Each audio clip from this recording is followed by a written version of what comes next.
बिलाना साहब मेरे साथ हैं। फयाज़ बिलाना साहब आज की सूरत हाल का ज़िक्र करेंगे। पाकिस्तान में 2-3 चीज़ें बड़ी इम्पॉर्टेंट हैं मेरे कंसर्न के लिहाज से कि निजकारी की अगर बात हो तो फवाद साहब कहते हैं कि जी PIA को तो कोई अब और फ़ंड नहीं करेगा, और स्टील मिल के बारे में उन्होंने ये कह दिया है कि ये तो एक स्क्रैप से ज़्यादा अब है ही नहीं। ज़रा 6-7 साल से बंद है, तो मुझे तो डर लगता है कि फिर वो इंडियन जेंटलमैन जो स्क्रैप का कारोबार करते हैं बस वही फिर इसको लीज़ करेंगे, क्योंकि हमारी यारियां भी हैं। फयाज़ बिलाना साहब, हम आपको खुश आमदीद कहते हैं आज के प्रोग्राम में। सर अस्सलाम वालेकुम।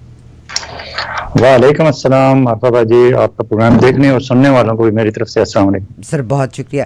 फयाज़ बिलाना साहब, दुनिया में तो बड़ी अजीबोगरीब आजाद एंथनी ब्लिंकन का भी पैगाम था कि उन्होंने भी, मुझे यकीन नहीं आया कि जो आबादकार हैं इसराइल के, उनके वीज़े पे पाबंदी, आज बेल्जियम ने भी पाबंदी लगा दी। मगर दुनिया की सूरत हाल बड़ी तेज़ी से बदलती चली जा रही है, मगर पाकिस्तान इस सूरत हाल पे बड़ा मुतासर है। और आज BBC ने बड़ा कमाल का जनाब एक आर्टिकल लिख मारा है जिसमें पूरा कच्चा चट्टा खोल दिया है कि नूर खान एयर बेस से कौन कौन सी फ़्लाइट्स निकली हैं और असला लेके गई हैं। पाकिस्तान ने ये कहा कि भाई ब्लैक हो रहा है, हमने तो इंग्लैंड को बेचा था। और ये वो दौर था जिसमें जनाब जनरल बाजवा साहब जो थे वो इंग्लैंड गए थे। सवाल तो मेरे बेशुमार हो गए, मगर टाइम आपके पास 10 मिनट है, जवाब आपने 10 मिनट में देना है।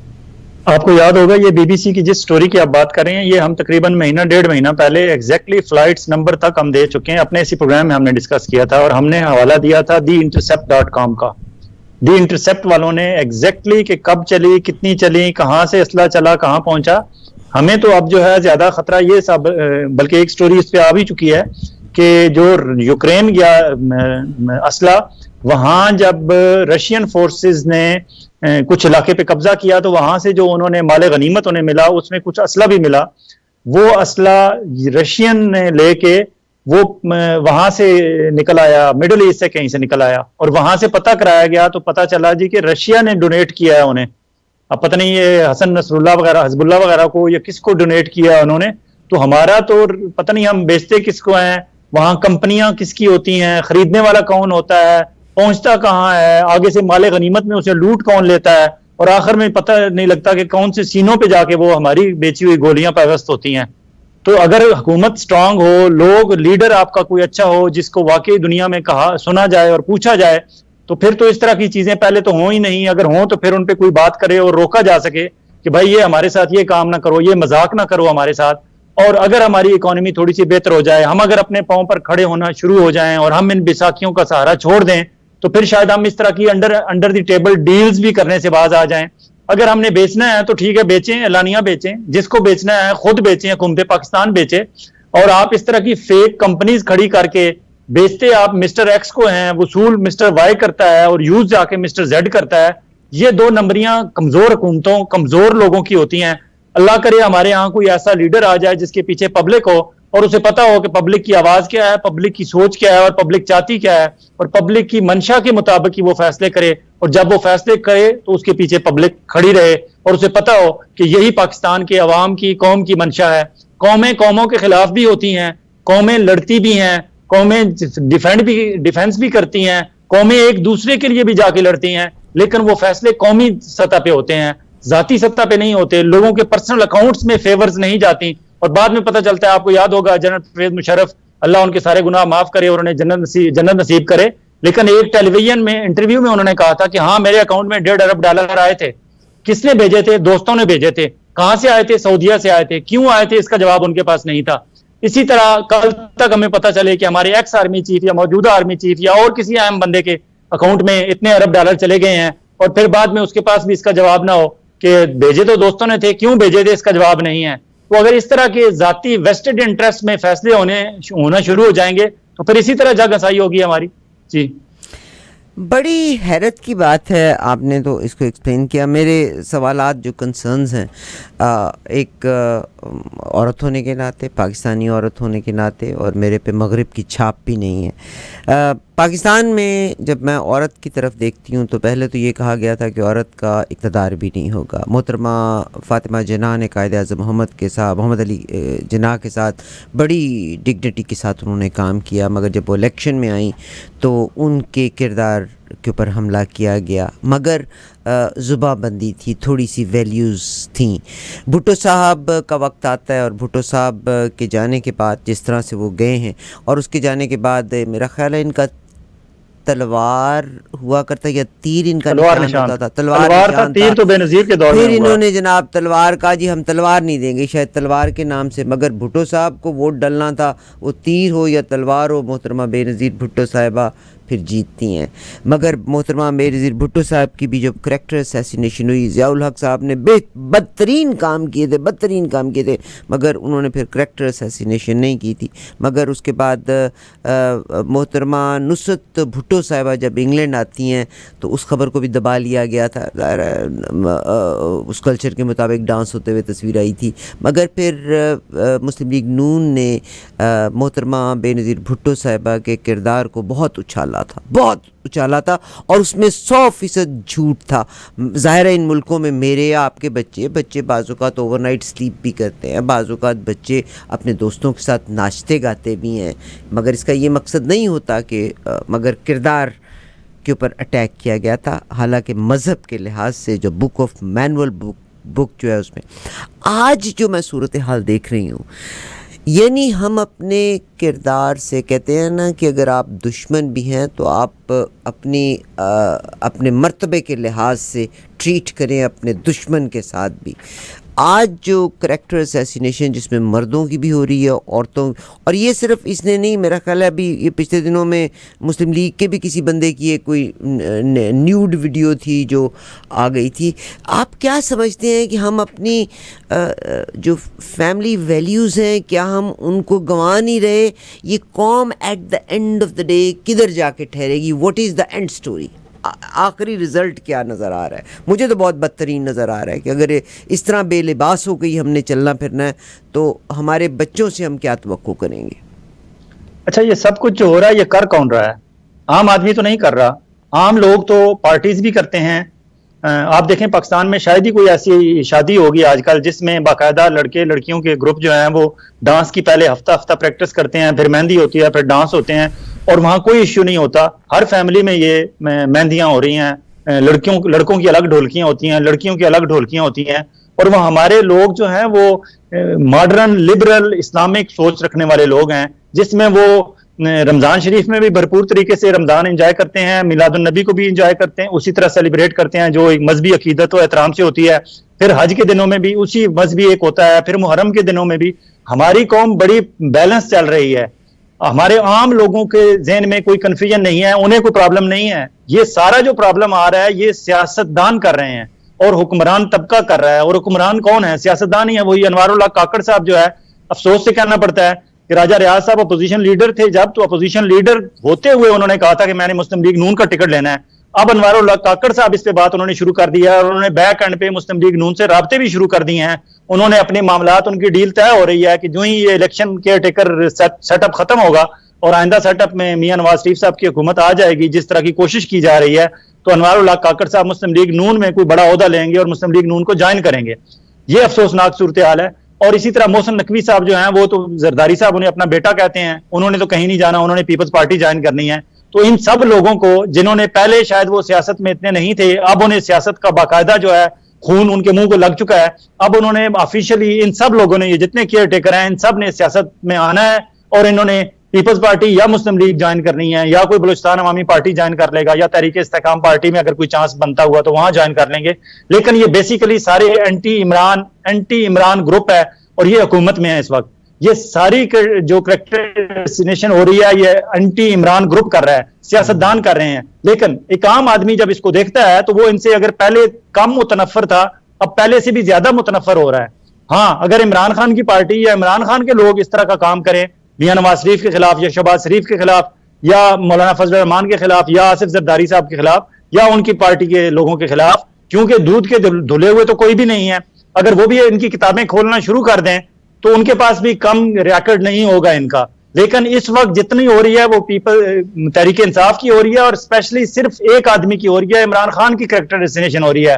हाँ, इमरान खान के साथ अगर खाबर मानेका का कोई ताल्लुक बनता है तो उसके पल्ले भी कुछ नहीं छोड़ा गया, और अगर बुशरा बीबी का उससे इमरान खान की मिसेज हैं वो इस वक्त, तो उसके पल्ले कुछ नहीं छोड़ा गया। और इसके अलावा इमरान खान के जितने मुताल्लिकीन हैं एक एक को पकड़ के रगेदा जा रहा है, सिर्फ इस वजह से कि इमरान खान के पीछे लोग खड़े हैं, और इमरान खान के पीछे लोग खड़े होने की वजह से वो इनकी आंख में खटकता है, हमारे मौजूदा मुख्तदर हलकों की आंख में भी, और हमारे जो मुस्लिम लीग नून वाले हैं जो देख रहे हैं कि इक़्तिदार उनके बिल्कुल 4 कदम के फासले पे है, वो कहते हैं दरमियान में रुकावट अगर है तो इमरान खान है, और इमरान खान के पीछे लोग हैं। इमरान खान के पीछे से लोगों को हटा के अपने पीछे कैसे ले आए, उनको कोई सूरत नजर नहीं आती। फॉर एग्जाम्पल ताजा तरीन यह है कि ख्वाजा आसिफ साहब जो बहुत बड़े ओपनिंग बैट्समैन समझे जाते हैं मियां नवाज शरीफ साहब के, इन दिनों न्यूयॉर्क आए हुए हैं, और न्यूयॉर्क में हमारे दोस्त सहाफियों को मिले हैं तो उन्होंने कहा कि हाँ मैं यहाँ हूं लेकिन किसी को बताना नहीं। अब ये वो लोग हैं, सियासतदान तो कोई मौका हाथ से जाने नहीं देते कि कोई मीडिया का बंदा उन्हें मिले तो वो कोई ना कोई बयान दागें, अपना बयानिया पेश करें, और आइंदा आने वाले इलेक्शन में अपने लिए आसानियां पैदा करें। और स्पेशली अमेरिका में आते हुए उनकी कोशिश होगी कि अमेरिका में भी हमारी यहाँ का मीडिया, यहाँ हमारी खबरें छपें, हमारे इंटरव्यूज हों, और यहाँ की अमेरिकन एडमिनिस्ट्रेशन को भी पता चले कि हम क्या सोच रखते हैं और हम उनके साथ आइंदा दोस्त रहेंगे। लेकिन वो कहते हैं किसी को बताना नहीं, छुप छुपा के न्यूयॉर्क में भी छुप के फिर रहे हैं ख्वाजा आसिफ साहब। पाकिस्तान में तो इनका बहुत ही बुरा हाल है। और फिर उससे बड़ा आपने ये देखा कि अभी कल खबरें अखबारों में इन्होंने ये छपवाएं कि कुआं चल के प्यासे के पास गया, कुआं बनाया इन्होंने मियां नवाज शरीफ को, और प्यासा बनाया चौधरी शुजात को कि जी चौधरी शुजात के घर चल के गए हैं। अब इससे अंदाजा लगाएं कि कुआं आज तक तो हिस्ट्री में यही हुआ है कि हमेशा प्यासा कुएं के पास गया है। अगर आज कुआं प्यासे के पास ये कह रहे हैं गया है तो इसका मतलब है ये कुआं खाली हो चुका है, इसके अंदर पानी है ही कोई नहीं, और प्यासे को इतनी भी उसकी अहमियत नहीं है, उसे पता है कि इस कुएं में कुछ नहीं है, इसलिए प्यासा उसके पास जाने की कोशिश नहीं कर रहा। अब कुआं जा रहा है प्यासे के पास, इसका मतलब है कुआं भी अंदर से खाली है, इसके पास कुछ नहीं है। वरना आपको पता है कि ये मियां नवाज शरीफ साहब वही हैं कि जब ये मियां नवाज शरीफ साहब को था कि मैं 99 में जब सऊदी अरब चला गया था तो मेरे पीछे पूरी पार्टी जो है भाग गई थी, तितर बितर हो गई थी, और उन्होंने मुस्लिम लीग काफ बना ली और मेरी मुस्लिम लीग नून सारी उचक के ले गए चौधरी बिरादरान। और फिर 2000 वापस जब आए 2007-8 में मियां नवाज शरीफ साहब पाकिस्तान, तो मियां नवाज शरीफ साहब ने एक जगह कहा था, ये ऑन रिकॉर्ड है, उन्होंने कहा था कि बल्कि पीर पगाड़ा साहब जब मुस्लिम लीग के तमाम ग्रुपों को इत्तेहाद की कोशिश कर रहे थे तो कराची में एक इनकी मीटिंग हुई थी मुस्लिम लीग नून की, और पीर पगाड़ा साहब ने कहा था कि मियां साहब प्लीज चौधरी शुजात से मेरी बात हो गई है, मुस्लिम लीग काफ को भी मुस्लिम लीग की इस इत्तेहाद में, इंजमाम में और यूनाइटेड मुस्लिम लीग बनाने में उनको भी शामिल करना है।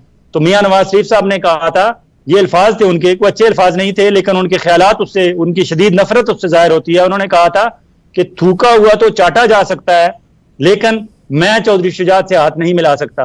अब मियां नवाज शरीफ साहब से ये पूछा जाए तो कल जब आप कुआं बन के प्यासे के पास गए थे तो बेसिकली ये प्यासा नहीं था, ये वही थूक थी जो आपने कहा था मैंने फेंक दी है और इसको दोबारा मैं चाट नहीं सकता। तो अब आप किस मुंह से दोबारा उस थूके हुए चाट, उसको थूक को जो है दोबारा कैसे चाट रहे हैं? तो बेसिकली तो ये अंदर से फारिग हो चुके हैं, इन्हें पता है कि हम कहीं किसी जगह स्टैंड नहीं करते। फॉर एग्जाम्पल सीटें भी मांग रहे हैं तो वो उन्होंने कहा है जी हमें 4 कौमी असेंबली की सीटें और 8 सूबाई असेंबली की सीटें दे जाएं। अब तक उनके जो मामला तय हुए हैं वो 2 कौमी असेंबली की सीटों के हुए हैं और 3 सूबाई असेंबली के हुए हैं, और 2 कौमी असेंबली की सीटों में भी एक चकवाल की सीट है उनकी, जहां से इनके साहबजादे चौधरी शुजात साहब के साहबजादे जीते थे। बेसिकली परवेज इलाही जीते थे, परवेज इलाही ने पंजाब असेंबली की सीट रख ली थी, कौमी असेंबली की खाली हुई तो जिमनी इलेक्शन में चौधरी शुजात के साहबजादे जीते। अब चौधरी शुजात के साहबजादे की ये हालत है कि वो जब मिनिस्टर बने थे अभी पीडीएम की हुकूमत में शहबाज शरीफ साहब के साथ, तो इन्होंने कहा कि मैं तलगंग आना चाहता हूं अपने हल्के में तो मेरा वहां वेलकम किया जाए।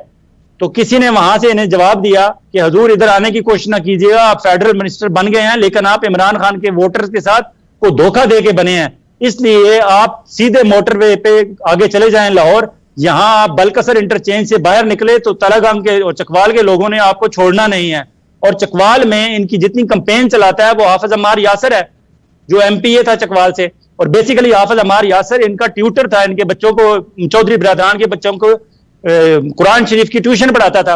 वो लाहौर में किसी एक मदरसे में ये तलागंग से गया हुआ हाफिज अम्मार यासर लोकल आदमी है, बहुत अच्छा आदमी है, वहां एक मदरसे में एज ए टीचर काम करता था। तो इनके घर जो ट्यूशन पढ़ाने के लिए बच्चा जाता था, चौधरी जो मौलवी जाता था चौधरियों के घर, वो कहीं छुट्टी चला गया और लंबी छुट्टी चला गया। तो चौधरियों के घर से कॉल आई उस मदरसे में कि आपके कारी साहब बच्चों को पढ़ाने नहीं आ रहे। तो उन्होंने कहा कि वो कारी साहब तो छुट्टी पे वापस नहीं आ रहे, चले हम एक अल्टरनेट टीचर, सब्स्टिट्यूट टीचर भेजते हैं।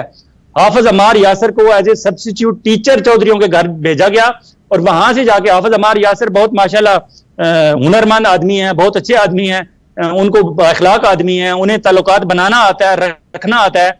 तो वो एज ए सब्स्टिट्यूट टीचर गए और फिर उन्होंने चौधरियों के घर में इतने ताल्लुकात बना लिए कि उन्होंने मुस्तकिल उसे हाफिज अम्मार यासर को चौधरी अपना बेटा कहते हैं। लेकिन जब चौधरी शुजात और चौधरी परवेज लाई अलग अलग हुए तो हाफिज अम्मार यासर ने यह फैसला किया कि मैं चौधरी शुजात ग्रुप के साथ नहीं जाऊंगा, मैं चौधरी परवेज लाई ग्रुप के साथ जाऊंगा। तो हाफिज अम्मार यासर जो तलागंग से मेंबर प्रोविंशियल असेंबली है और चौधरियों के तमाम चौधरियों को वो गुजरात से चकवाल लेके वो आया था कि तलागंग आए, यहाँ हमारा हल्का खाली है, यहाँ से मंसूर इजाद टम्मन भी फारिग हो चुका है, फैज टम्मन भी फारिग हो चुका है और मुमताज टम्मन साहब भी फारिग हो चुके हैं, मलिक सलीम इकबाल की भी यहाँ कोई नहीं सुनता और यहाँ सरदार जो है सरदार गुलाम अब्बास उनकी भी कोई नहीं सुनता। तो आप ये हल्का खाली है, यहाँ से आप इलेक्शन लड़े। तो हाफिज अम्मार यासर चौधरियों को लेके आया और हाफिज अम्मार यासर ही वहां लोकल टेक केयर उनकी सारी करता था। लेकिन हाफिज अम्मार यासर तो परवेज इलाही साहब के साथ चला गया। इसलिए चौधरी अब टिकट तो मांग रहे हैं तलागंग का कि वो हमारी जीती हुई सीट है, हमें टिकट दी जाए। लेकिन अगर मियां नवाज शरीफ साहब ये टिकट इन्हें दे देंगे तो वो सीट भी उनके हाथ से चली जाएगी। अगर वो मंसूर हयात को दे देते जिन्होंने मुस्लिम लीग दोबारा ज्वाइन की है, पीपल्स पार्टी पीटीआई तमाम जमातों से होने के बाद मंसूर हयात टम्मन वापस मुस्लिम लीग नून में आ गए हैं, अगर मंसूर हयात टम्मन को दे दें तो शायद वो ज्यादा वोट ले लें। ये चौधरी सालेक हुसैन या चौधरी शाफी हुसैन तो तलागंग से पहले से भी कम वोट लेंगे। ये सूरत हाल है अंदर की। अब कुआं दर दर जा रहा है, अब कुआं कुछ दिनों तक जहांगीर तरीन के पास जाएगा, फिर कुआं कुछ दिनों तक परवेज खटक के पास जाएगा, लेकिन जहां भी जाएगा वहां हर हल्के में यही सूरत हाल है अगर इन डिटेल एक एक हल्के की सूरत हाल देखी जाए तो। जी आपका तजुर्बा बहुत ज़्यादा है, मगर मैं आपको तो बताती हूँ, मैंने जब से इन चीज़ों को फॉलो करना शुरू किया है, जिसके ऊपर उक्काब का हाथ होता है ना वो जीत जाता है और जो कॉम्प्रोमाइज़ करने के लिए ज़्यादा तैयार होता है। इससे पहले जब से ज़ियाउल हक साहब जाते हैं उसके बाद कभी पीपल्स पार्टी रही, पीपल्स पार्टी आई तो मुस्लिम लीग जाके वो उक्काब के पाँव में बैठ गई और फिर उक्काब ने निचोड़ के पीपल्स पार्टी को परे कर दिया और मुस्लिम लीग नून को ले आई। फिर उक्काब के हमदर्दी लेने के लिए पीपल्स पार्टी चली गई, तो ये सब कुछ हुआ। फिर 2013 से जो लोग कह रहे हैं कि इमरान खान के ऊपर नवाज़िश शुरू हो गई थी और फिर कहा जाता है कि इमरान खान को लेके आए गए थे। तो आप फिक्र नहीं करें कि अभी आज जो आपका कुआं है, अगर कुआं इस वक्त हर लिहाज से कॉम्प्रोमाइज़ करने के लिए तैयार है तो इस कुएं को भी अगर जिता देंगे, जिसको वो चाहेंगे वो जिता देंगे। सारी दुनिया आर्मी के जनरल्स को गालियां देती है, जनरल कयूम भी इलेक्शन में हिस्सा ले रहे हैं, तो फिर मज़ा तो फिर है ना कि उनके वोटर्स उनको वोट ना डालें। ये जीतेंगे सर, ज़रूर जीतेंगे, मगर इनकी हुकूमत 3 साल के लिए, इनकी हुकूमत अब 3.5 साल भी नहीं होगी, 2.5 साल के लिए होगी, मगर आएंगे ज़रूर। आप कौन से जनरल कयूम साहब की बात कर रही हैं? कौन से जनरल कयूम साहब की बात कर रही हैं? जनरल कयूम जिन्होंने जनाब परवेज मुशर्रफ को भी बाद में खिलाफ हो गए थे, स्टेट क्या हमारी जो स्टील मिल के चेयरमैन रहे, स्टील मिल के जो चेयरमैन भी रहे और बाहर निकल के इन्होंने कहा था आप मेरे घर तक बड़ा जी प्रॉफिट, आप मेरे घर पहुंच गई हैं, मैं उसी की एग्जांपल आपको दे देता हूं जी। जनरल कयूम साहब चकवाल के हैं जी, भी बादशाह इनका गाँव है। हाँ। लेकिन बचपन में इनका गांव चकवाल शहर से बहुत दूर था, तो हमारा गांव क्योंकि चकवाल शहर के बिल्कुल साथ है ततराल, तो इन्हें माँ बाप ने हमारे गांव में, हमारे रिश्तेदार हमारे मोहल्ले में बचपन में रहे, क्योंकि वहां से ये वॉकिंग डिस्टेंस पे साइकिल पे चकवाल शहर पढ़ने जा सकते थे। अपने गाँव से ये डेली चकवाल शहर पढ़ने नहीं आ सकते थे, तो उन्होंने बचपन में हमारे मोहल्ले में रह के हमारे बुजुर्गों के साथ, हमारे अंकल्स और चचा मामू और मेरे अब्बू और उन सब के साथ इन्होंने बचपन गुजारा है। मैं उन्हें बहुत अच्छी तरह जानता हूं। जनरल कयूम साहब की इतनी भी हैसियत नहीं है वहां कि वो एक भी बादशाह इनकी जो यूनियन काउंसिल है उसमें भी जीत सके। जनरल कयूम साहब शरीफ आदमी है, स्टील मिल को उन्हें अच्छा चलाया। और उससे पहले मैं उस वक्त इन्हें जानता हूं जब ये 93 to 96 Benazir Bhutto prime minister of Pakistan थी, तो ये उनके मिलिट्री सेक्रेटरी थे। मैं उस वक्त बेनजीर भुट्टो को as a beat reporter cover करता था, तो और मेरा डेली की बुनियाद पे जनरल साहब से और इनके बाकी सारे स्टाफ से रब्ता रहता था, क्योंकि मैंने बतौर बीट रिपोर्टर बेनजीर भुट्टो को कवर करना होता था 24/7। तो मैं उन्हें जानता हूं, वो शरीफ आदमी है, एज ए अच्छे एडमिनिस्ट्रेटर हो सकते हैं, मुस्लिम लीग के लॉयल हैं, मियां नवाज शरीफ साहब के लॉयल हैं, उन्हें सेनेटर बनाया मियां नवाज शरीफ साहब ने, सारी बातें ठीक हैं, लेकिन वो नहीं जीत सकते। और सर जी, जीत तो वो जीतेगा तो उन्होंने जिसको जिताया जाएगा, यही तो बात में अगर उन्होंने सर्व किया बेनजीर भुट्टो के साथ एज ए मिलिट्री सेक्रेटरी, और उस वक्त अपोजिशन में मियां नवाज शरीफ साहब थे, रिटायरमेंट के बाद होना तो ये चाहिए था कि वो बेनजीर भुट्टो के करीब थे, वो पीपल्स पार्टी ज्वाइन करते, लेकिन उन्होंने मुस्लिम लीग नून ज्वाइन की। यहां से आप देख लें कि वो कब किसके लिए खिदमत सर अंजाम दे रहे थे, किस पोस्ट पे बैठे हुए। आप तो आगे भी बात कर रहे हैं कि अंजाम देना और बात होती है, पब्लिक में जाके इलेक्शन जीतना और बात होती है। अब आ जाए दूसरी तरफ, आपका मुशाहिदा बिल्कुल ठीक है कि उकाब जिस पे हाथ रखता है वहां हो जाता है, आपकी बिल्कुल बात ठीक है, उकाब जहां हाथ रखेगा वो जीत जाएगा। लेकिन इस दफा हुआ यह है कि उकाब में मुकाबले में भी एक छोटा सा उकाब पब्लिक ने भी खड़ा कर दिया, अवाम का भी एक उकाब सामने आ गया है। आज से पहले जहां जहां उकाब हाथ रखता था, आगे से रेजिस्टेंस कोई नहीं आती थी।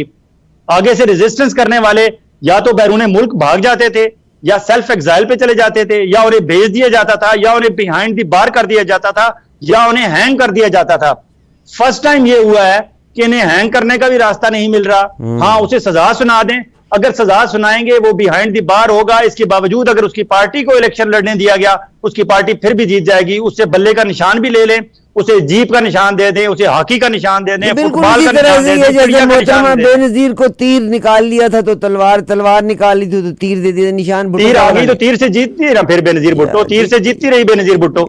अब इसलिए वो कोई मसला नहीं है। हाँ, रेजिस्टेंस जब तक इमरान खान देगा उस वक्त तक ये आप वाला उकाब वाला फार्मूला नहीं चलेगा। हाँ, इमरान खान आज रेजिस्टेंस हैंड्स अप कर दे और कहे ठीक है मैं बाहर चला जाता हूं, ठीक कह दे कि हाँ मैं सियासत दस्तबरदार होता हूं, कह दे मैं रिटायरमेंट ले लेता हूं, फिर आपका तजिया बिल्कुल 100% होगा। फिर वो जिस पे उकाब हाथ रखेगा वही प्राइम मिनिस्टर बनेगा, वही बादशाह बनेगा इस मुल्क का। उस वक्त तक, जब तक इमरान खान खड़ा है, उस वक्त तक उकाब भी परेशान है कि मैं करूं तो करूं क्या इसका। और अवाम भी ऐसी है, पागल है, कि इस पागल के पीछे अवाम भी पागल हो चुकी है। आप सर्वेज देख रहे उठा के, 90% प्लस इस वक्त सर्वेज जा रहे हैं इमरान खान के हक में। कुछ अर्सा पहले तक ये 70-72 पे फिर रहा था इमरान खान, लेकिन जितना इमरान खान को ये दीवार के साथ लगा रहे हैं लोग, इतने उसके साथ जा रहे हैं, क्योंकि ये बेहुदा तरीके से लगा रहे हैं। अब खावर मानिका का एक इंटरव्यू इन्होंने दिया, हमारे उकाब साहिबान जो हैं उनको ये इंटरव्यू पसंद नहीं आया। उन्होंने खावर मानिका को कहा कि तुम्हारा एक और इंटरव्यू कराना है। उसने, खावर मानिका ने इन्हें कहा कि हजूर जो पहला इंटरव्यू था आपने पूरी तसल्ली से कराया, और आपको ये भी बताता चलूं कि उस इंटरव्यू के एग्जीक्यूटिव प्रोड्यूसर जो थे वो हमारे गामदी साहब, जो यहाँ कनाडा भी तशरीफ लाते हैं, गामदी साहब के साहबजादे हैं मुआज गामदी, वो उसके एग्जीक्यूटिव प्रोड्यूसर थे। उन्होंने कहा जी मुआज गामदी जैसा जबरदस्त प्रोड्यूसर जो था, उसने एक एक बात, एक एक चीज नोक पलक संवार के मेरे सामने बिठा के सारा इंटरव्यू कराया। अब उसके बाद दोबारा आप मुझे बुला रहे हैं, पहले इंटरव्यू में कौन सी मेरी इज्जत हो गई है, मैं दोबारा इंटरव्यू देने के लिए तैयार नहीं हूं। खावर मानिका ने दूसरा इंटरव्यू देने से इनकार कर दिया है। इसी तरह जो जो समझदार बंदा है वो पीछे हो रहा है। एक दफा तो वो जबरदस्ती उन्होंने करवा लिया, और करवाया भी उस वक्त जब वो 2 महीने जेर हिरासत रह के आया। अब एक बंदा 2 महीने कहीं नामालूम मकाम पे रहे, हब्से बेजा में रहे, जेर तफ्तीश रहे, कैद में रहे, कहीं भी रहे, उसके बाद आके वो ऐसा इंटरव्यू देगा तो आम आदमी ये समझता है कि ये इंटरव्यू किन हालात में हो रहा है। जी, जावेद गांधी साहब के बेटे हैं मुआज गांधी। जी जी जी जी। अब आप इमेजिन कीजिएगा कि Javed Gandhi, I respect him a lot, a wonderful man, जो मज़हब की तालीम देते हैं, कुरान पाक की वो ज़ुबान को उन्होंने बाकायदा सीखा, जो कुरान में अरबी जो ज़ुबान इस्तेमाल की गई है उसको बाकायदा सीखा, और उनका बेटा जिस चीज़ की तरवीज कर रहा है या जिस चीज़ का प्रोड्यूसर है, खुदारा पार्टियों से हट के मुसलमान होके सोचिएगा, does Quran allow this? Read Quran, understand the meaning. क्या कुरान इजाज़त देता है ज़ातियात के बारे में बात करने की? फहाशी की बात करता है? आपको जन्नत की खुशखबरी भी जब दी जाती है तो कहा जाता है वहाँ कोई लग़्व बात नहीं होगी, वाज़े कुरान के बीच में ये लफ्ज़ इस्तेमाल किए हुए हैं। तो जावेद अहमद गामदी साहब के बेटे मुआज गामदी, उस रिस्क से मौत अच्छी जिस रिस्क से आती हो, परवाज़ में कोताही, शुड हैव रिज़ाइन्ड कि आई एम नॉट इंटरेस्टेड के इसीलिए कहते हैं कि मूसा के घर फ़िरौन के घर मूसा पैदा हो गए थे, और वो जिनकी हज़रत नूह की कश्ती थी उनका बेटा भी नाफरमान हो गया था। माय गॉड, बहुत शुक्रिया, टाइम बहुत कम है, बहुत सारी बातें, मेरी तो कुरान की तशरीह ही निकल आती है किसी न किसी बात के पीछे। मुआज़ गामदी का सुन के आप, इट्स हार्ट ब्रेकिंग कि अगर वो लोग जो कुरान से वाकिफ़ हैं अगर वो अपने बच्चों की तरबियत ना कर सके तो बस फिर I leave this nation at its own, I just give up on it. I am so sorry to say this is my जवाब। आप क्या कहते हैं और खुदा हाफिज़ कह दीजिए। हालांकि अगर मुआज़ गामदी इस इंटरव्यू की वजह से सिर्फ डिजाइन कर देता कि मैंने ये इंटरव्यू नहीं करना, यकीन माने उसका कद काठ भी बढ़ जाता, उसकी इज्जत भी बढ़ जाती, और उसे 4-6 और चैनल अच्छे रेट पे उसे हायर करने के लिए तैयार हो जाते। लेकिन अपनी 1 महीने की सैलरी बचाने के लिए उसने अपने बाप की इज्जत भी दांव पे लगा दी और उसने ये इंटरव्यू खबर मानिका का किया। बहुत दुख हुआ। कहते हैं कि अगर आपको किसी की गंदी बात पता भी चले ना तो आप आंख चुरा लीजिएगा। मुझे बहुत से लोग एक दूसरे के जब रिश्ते होते हैं तो कॉल करते हैं। आई डोंट से गुड और बैड अबाउट एनीबॉडी। मैं ये कहती हूँ कि मेरे ताल्लुकात हैं, मुझसे आप ना ही रेफरेंस दें, कहीं और से लें। They are very good people, they are very nice, but you better, जिस चीज़ के लिए आप पूछ रहे हैं, I am not a suitable person to reply, क्योंकि मेरी पर्सनल उसमें पसंद नापसंद शामिल हो जाएगी। तो बहरहाल बहुत दुख हुआ कि मुआज़ गामदी, जो कि जावेद अहमद गामदी साहब, जो कि कुरान को समझते हैं और न सिर्फ कुरान को समझते हैं बल्कि उन्होंने कुरान को समझने के लिए उस अरबी को समझा जिस अरबी में कुरान नाजिल हुआ था। उनके बेटे, और कुरान जिस चीज़ को मना करता है उसने वही बात की। सॉरी, आप भी सोचेंगे मगर मेरे साथ तो ऐसे ही वक्त चलेगा। शुक्रिया फयाज़ भाई आपके टाइम का, बहुत एहसानमंद हूँ। खुदा हाफिज़। Thank you. खुदा हाफिज़।